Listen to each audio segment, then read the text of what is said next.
Hello, today we will guide you through how to save output in Kaggle.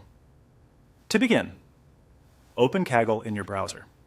Kaggle is a popular platform for working with data science notebooks, running code, and saving results. Once the site loads, look toward the top left area of the page and click Create. This opens the menu where you can start a new project. From that menu, choose Notebook. This will open a fresh Kaggle notebook, which is the workspace where you can write code, run it, and generate output files. If you are new to Kaggle, think of the notebook as the main environment where your code and results live together. Once the notebook is open, run the sample code or click the play button next to the starting code cell.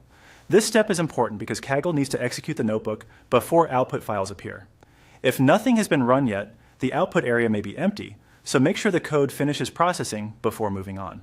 Depending on the notebook, this may take a few seconds.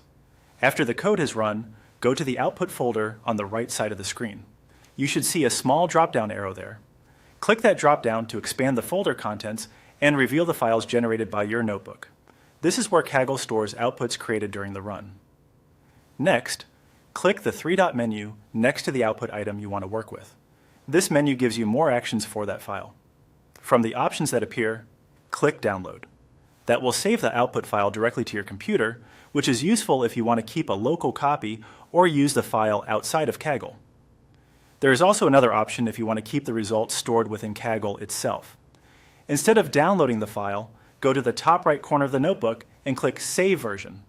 This is helpful when you want to preserve the current state of your notebook, including its outputs, so you can return to it later or share that saved version. When the Save panel appears, click Save to confirm.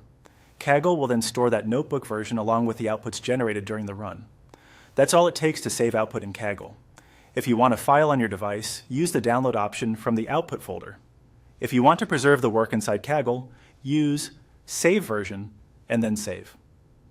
Both methods are useful, and choosing between them depends on whether you want local access, cloud storage, or both.